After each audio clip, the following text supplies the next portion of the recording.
नमस्कार दोस्तों BS second semester exam 2023 से 2027 में जो भी छात्र है और दोस्तों आपका सब्जेक्ट फिलॉसफी में एमआईसी और एमडीसी है तो दोस्तों आज का क्वेश्चन बहुत ही इंपॉर्टेंट होने वाला है क्योंकि दोस्तों आपका परीक्षा में अब टाइम बिल्कुल भी नहीं बचा।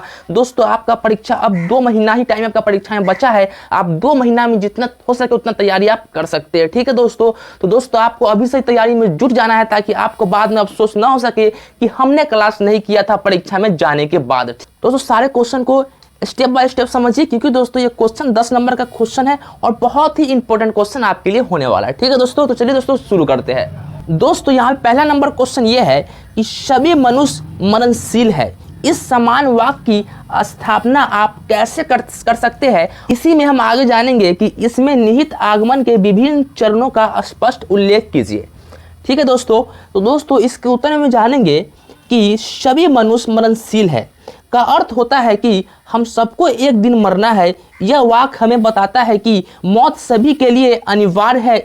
इससे हमें यह याद दिलाता है कि हमें अपने जीवन को महत्वपूर्ण और सावधानी पूर्वक जीना चाहिए। दोस्तों जो इससे आगे हम जानेंगे कि नंबर 1 में दोस्तों हम जानेंगे कि जन्म। दोस्तों जब हम पहली बार इस दुनिया में आते हैं तो वह हमारा जन्म होता है। ठीक है दोस्तों, 2 नंबर में हम जानेंगे कि जीवन यह वह समय होता है जब हम इस दुनिया में जीते हैं और अपने दिनों को बिताते हैं और काम करते हैं। ठीक है दोस्तों अब जानेंगे मृत्यु में। तो दोस्तों यह हमारा जीवन समाप्त हो जाता है जो हम मर जाते हैं। ठीक है दोस्तों, अब हम जानेंगे कि मृतक की अंतिम संस्कार। दोस्तों यह उस समय होता है जब हमारी मृत्यु के बाद हमारा अंतिम संस्कार के लिए तैयार किया जाता है।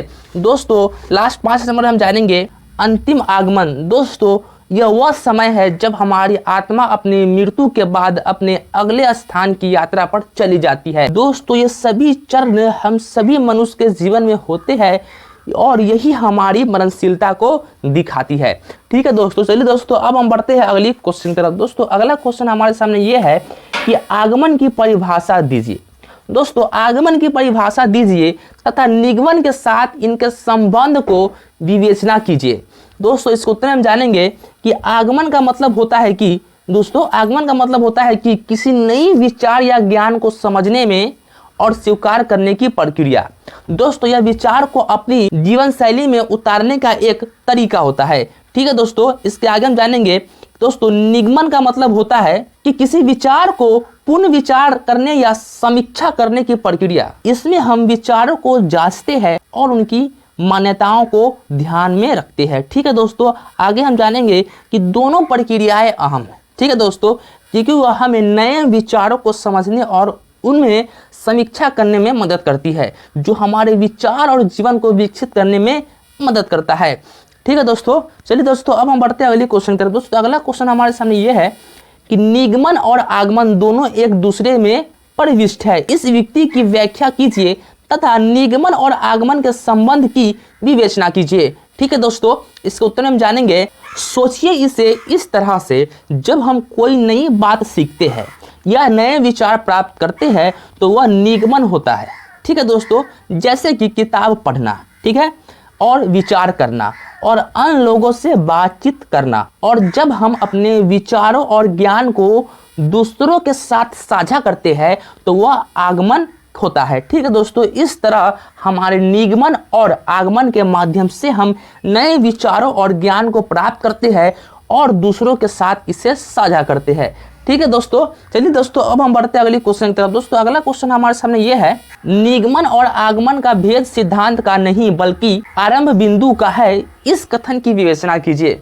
ठीक है दोस्तों, इसके उत्तर हम जानेंगे। दोस्तों इसका मतलब है कि निगमन और आगमन का अंतर निर्धारित होता है उनके प्रारंभिक संदर्भ से। जब हम कुछ नया सीखते हैं तो वह निगमन होता है और दोस्तों जो हमारे प्रारंभिक संदर्भ का महत्व होता है, और जब हम अपने विचारों और ज्ञान को दूसरों के साथ साझा करते हैं तो आगमन होता है, जो हमारे प्रारंभिक संदर्भ का बहुत ही महत्व होता है। दोस्तों इस तरह हमारे प्रारंभिक संदर्भ के आधार पर ही निगमन और आगमन का अंतर तय होता है। ठीक है दोस्तों, चलिए दोस्तों अब हम बढ़ते हैं अगले क्वेश्चन पर। दोस्तों अगला क्वेश्चन हमारे सामने ये है कि स्पष्ट कीजिए कि निगमन और आगमन के बिना केवल सैद्धांतिक तथा व्यर्थ है आगमन तथा निगमन के बीच के संबंध की विवेचना कीजिए। ठीक है दोस्तों, इसके उत्तर हम जानेंगे।